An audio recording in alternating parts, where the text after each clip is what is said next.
तो आपके मन में आ रहा है, आप में नहीं आ रहा। उस समय आप जागृत है, ये मेरे में नहीं है। जहां आपने मेरे में स्वीकार किया वहीं आप परास्त हो जाएंगे, वहीं आप भ्रष्ट हो जाएंगे। वो विषय, वो घटना, वो परिस्थिति, वो क्रिया आपको भ्रष्ट कर देगी। ज्ञानावस्थित चेतसा, जिसकी बुद्धि में हर समय ज्ञान बना रहता है, मांग मेरे में नहीं, मांग अंतःकरण में है, मन में है। तो उचित मांग हो तो उसको पूर्ण कर दो, अनुचित हो तो बिल्कुल नहीं। तभी साधक हो। उचित अनुचित सब मांगे पूर्ण कर रहे हो तो संसारी हो। जो भोगी पुरुष है, संसारी पुरुष है, वो मन की सब मांगे पूर्ण करने की चेष्टा करता है और सोचता मैं सुखी हूं। लेकिन जो ज्ञानावस्थित चेतसा, जो ज्ञान में जागृत हुआ पुरुष है, वो नहीं। वो जानता है कि मेरे में कोई कभी कामना हो नहीं सकती और शरीर को लेकर कभी कोई निष्काम हो नहीं सकता। शरीर में जब तक हमारी अहम बुद्धि है तब तक कामनाएं बनी रहेंगी। स्वरूप ज्ञान जागृत होने पर संसार का कोई भी भोग उसे परास्त नहीं कर सकता, क्योंकि क्रिया और पदार्थ ये सब संसार के हैं। क्रिया और पदार्थ का विभाग अलग अलग है, स्वरूप अलग है, क्रियाएं अलग हैं, पदार्थ अलग हैं, वस्तु, व्यक्ति, घटना, परिस्थिति, ये सब माया रचित है। जो किसी भी संग में बंधता नहीं है वो मुक्त पुरुष है। जो हर समय ये जागृत रखता है अपना ज्ञान, अपने स्वरूप का ज्ञान। जैसे अपने लोगों का स्वरूप है श्री जी की दासी, श्री जी की सहचरी, तो हमारी सारी चेष्टाएं उसी भाव से हो।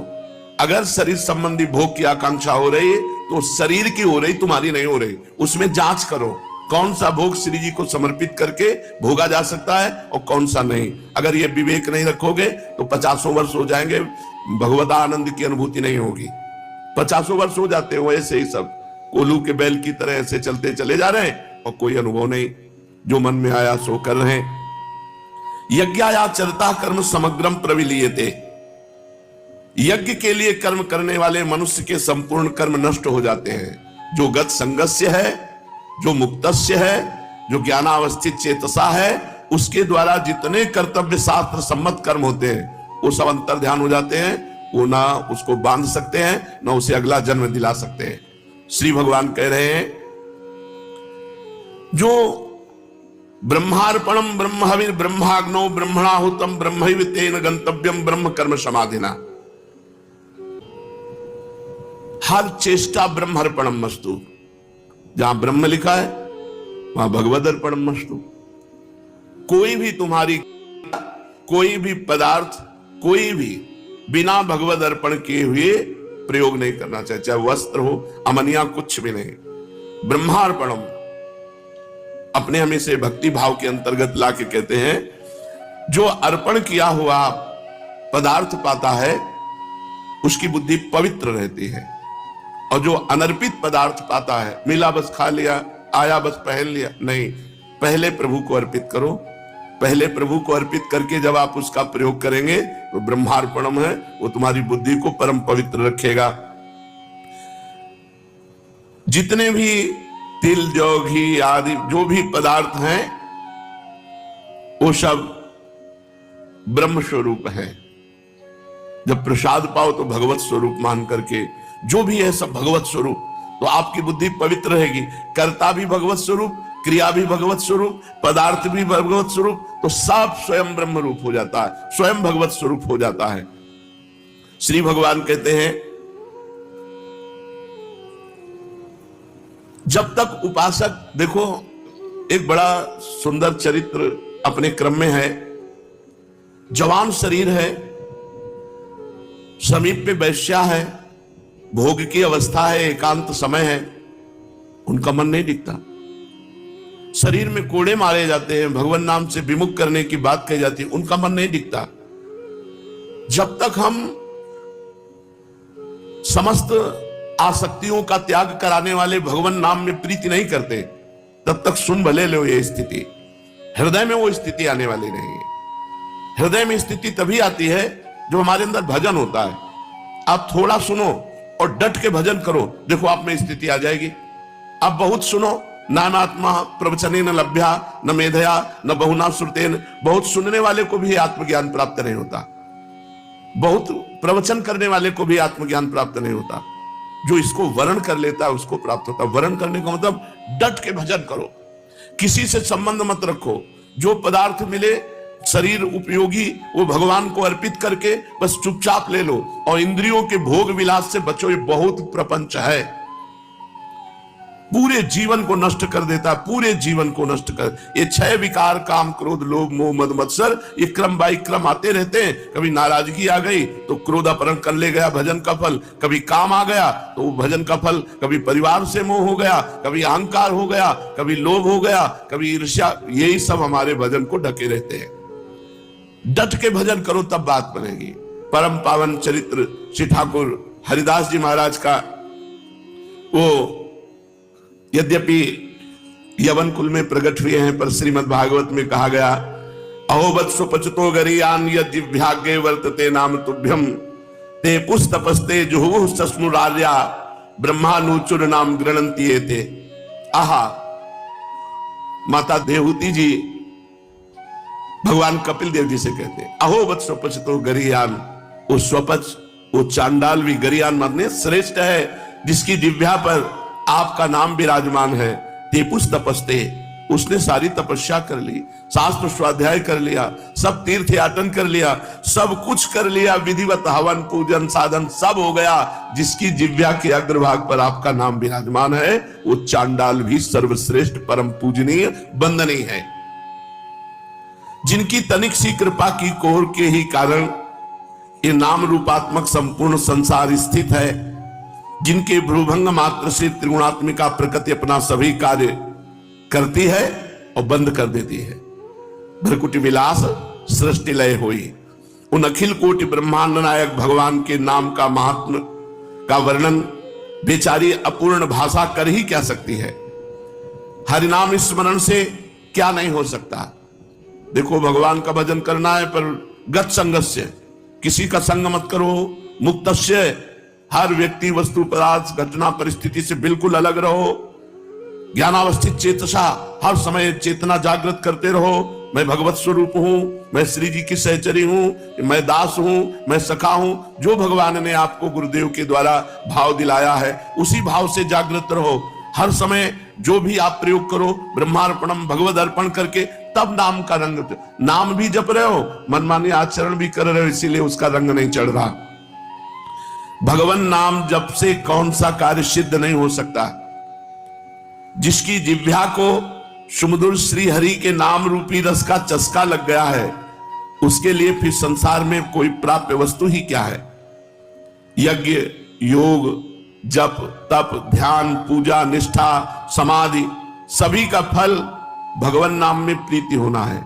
भगवान नाम में प्रीति हो गई तो आपने यज्ञ कर लिया, जप कर लिया, तप कर लिया, ध्यान कर लिया, पूजा, निष्ठा, योग, समाधि, सबका फल मिल गया आपको। और भगवान नाम जप में प्रीति नहीं हुई तो सब आपका निरर्थक गया। यदि इन कर्मों के करने से भगवान नाम में प्रीति नहीं हुई तो इन कर्मों को व्यर्थ ही समझना चाहिए। इन सभी क्रियाओं का अंतिम और सर्वश्रेष्ठ फल यही है कि भगवान के नाम जप करने में निष्ठा हो जाए। हर समय जिह्वा रसमयी होती हुई बस नाम चल रहा है ना, तो कुछ सुहाई नहीं देता। जब नाम का नशा चढ़ता है तो बहुत बड़ी सामर्थ्य आ जाती है। बस नाम कैसे बन करके जपना, यह बात ध्यान रखना है। हर परिस्थिति में राजी रहना है, कोई आसक्ति नहीं, कोई चाह नहीं। जो चाहो भगवान के चरणों में अर्पित कर दो। असंग रहो, किसी का संग मत करो, तभी नाम का रंग आएगा। किसी का संग करोगे तो उसका प्रभाव आपके नाम जपने की रुचि पर पड़ जाएगा और नाम छूटने लगेगा, नाम में आपका भाव नहीं बनेगा। समस्त सर्वश्रेष्ठ फल है साधनों का नाम में प्रीति हो जाना। भगवान नाम ही साध्य है और सभी कर्म साधन मात्र हैं। नाम जप में देश काल पात्र जाति वर्ण इसका नहीं, किस जाति का, किस वर्ण का, किस समय, किस कोई पात्र है कि नहीं, ये सबका अधिकार है भगवान नाम जप करने में। पवित्र अपवित्र इनका भी व्यवहार नहीं। अपवित्र पवित्रो वा सर्वावस्थांगतोपि वा या स्मरेत पुंडरीकाक्षम सवायाभ्यांतरा शुचि। वो भीतर और बाहर से पवित्र है, जो भगवान नाम जप कर रहा है उसमें पवित्रता का भी विधान नहीं। तुम जैसी हालत में हो, जहां हो, जैसे हो, जिस किसी भी वर्ण के हो, जैसी भी स्थिति में हो, हर समय हर काल में श्री हरि के सुमधुर नामों का संकीर्तन नाम जप कर सकते हो।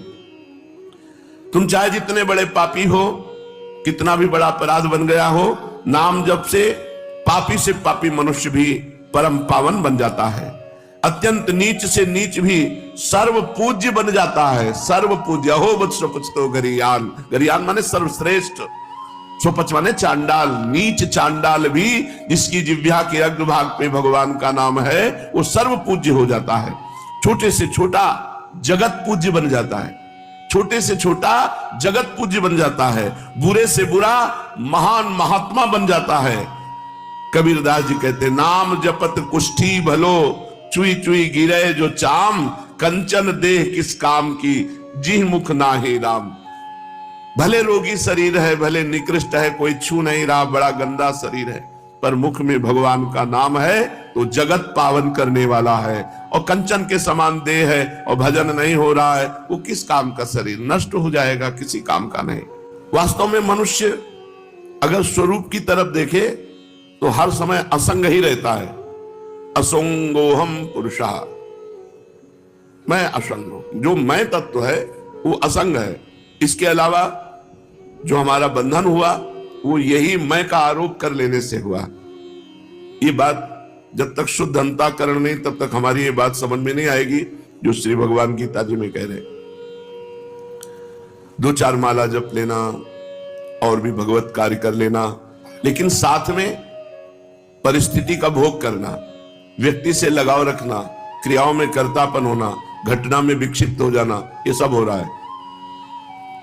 वास्तव में मनुष्य स्वरूप से असंगो अहम पुरुषः, जो ये पुरुष है, आत्म तत्व है, ये कभी किसी का संग नहीं करता। संग करने से ही बंध गया। स्वयं में असंग है, अगर थोड़ा सा ज्ञान हो जाए तो ये असंगता को प्राप्त हो जाए। किंतु असंग होते हुए भी ये शरीर, इंद्रियां, मन, बुद्धि, पदार्थ, परिस्थिति, व्यक्ति आदि से संबंध मानकर सुख की इच्छा से उनमें लगाव कर लेता है। सुख की इच्छा, इससे सुख मिलेगा तो व्यक्ति से लगाव कर लिया, सुख मिलेगा, क्रिया से लगाव कर लिया, सुख मिलेगा, परिस्थिति से लगाव कर लिया, सुख मिलेगा, पदार्थ से लगाव कर लिया, इन्हीं में बंधा हुआ है। क्रिया, घटना, परिस्थिति, पदार्थ, व्यक्ति, इसी में बंधा हुआ है। बंधा हुआ ना भगवान का प्रेमी होता है ना ज्ञानी होता है। मुक्त होना पड़ेगा। हर क्रिया, हर परिस्थिति, हर घटना, हर पदार्थ, हर व्यक्ति भगवान से जोड़ दो। इसमें हमारे श्यामा श्याम विराजमान है। ये श्यामा श्याम के लिए क्रिया है, ये श्यामा श्याम के लिए पदार्थ है, ये श्यामा श्याम की वस्तु है, श्यामा श्याम की दी हुई परिस्थिति है, श्री श्यामा श्याम के द्वारा विधान की हुई घटना है। हमको विक्षिप्त नहीं होना, हमें उससे नहीं जुड़ना, हमें श्यामा श्याम से जुड़ना है। असंग स्वरूप है, पर शरीर, इंद्रियां, मन, बुद्धि, पदार्थ, परिस्थिति से व्यक्ति सुख लेने की इच्छा से लगाव कर बैठता है। बिल्कुल सत्य, सुख की इच्छा से ही बंधता है। मेरी मनचाही हो जाए, जो मैं चाहता हूं वही हो, और जो मैं नहीं चाहता वो नहीं हो, ऐसा भाव जब तक रहेगा तब तक संग करते रहोगे। वस्तु, व्यक्ति, स्थान, परिस्थिति, घटना, शरीर, इनका संग हो, और जब तक संग होता रहेगा तब तक न भक्त हो, न ज्ञानी हो, न योगी हो। तीनों को असंग होना पड़ेगा। वास्तव में होता वही है जो होने वाला है। हम क्यों चाह करें? हम चाह करके फंसे क्यों किसी वस्तु, व्यक्ति, स्थान, घटना में? जो होना है वही वस्तु, व्यक्ति, स्थान, घटना में जो होना है वही होगा। लाई घटे न तिल बढ़े, रहुरे जीव निशंक। जो विधना ने लिख दिया छठी राव के अंक, राई घटे न तिल बढ़े, रहुरे जीव निशंक। हम क्यों चाह करें? न वस्तु की, न व्यक्ति की, न परिस्थिति की। जिस समय जो वस्तु, व्यक्ति, परिस्थिति, घटना जैसी होगी हो जाएगी। हमको तो हर समय भगवत स्मरण परायण रहना है। जो होने वाला है उसे चाहें या ना चाहें वो होके रहेगा, और जो नहीं होने वाला है उसे चाहें या ना चाहें वो नहीं होगा। जो नहीं होने वाला आप चाह करो या ना करो नहीं होगा, जो होने वाला है आप चाह करो या ना करो होके रहेगा। अतः अपनी मनचाही करके साधक फंसता है, बिना कारण फंसता है और फंस करके दुख भोगता है।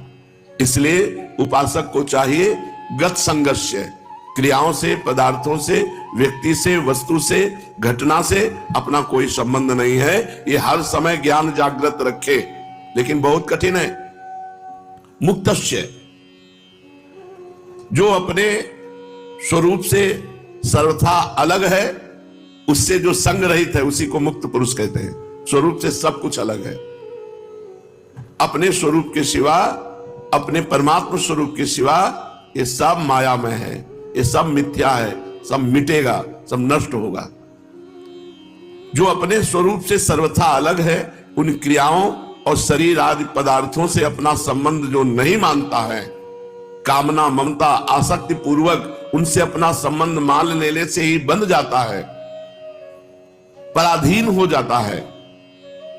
जो योगी, जो साधक अपने इन माने हुए शरीर, पदार्थ, क्रिया, इनसे संबंध नहीं रखता, वो मुक्तस्य, वो माया मुक्त हो जाता है, वो दुखों से मुक्त हो जाता है। ज्ञानावस्थित चेतसः, जिसकी बुद्धि स्वरूप ज्ञान में स्थित है, जिसकी बुद्धि स्वरूप ज्ञान में नित्य निरंतर जागृत है। भगवान जिस पर कृपा करते हैं उसको केवल केवल अपना रास्ता देते हैं, और जो कृपा का पात्र नहीं बनता उसे संसार दे देते हैं। हरिदास जी के पास अपना कहने वाला कोई था ही नहीं, क्योंकि माता पिता पधार ही गए, वैष्णव के संग से ही जीवन कट रहा था। एक कमंडल भी नहीं था इनके पास।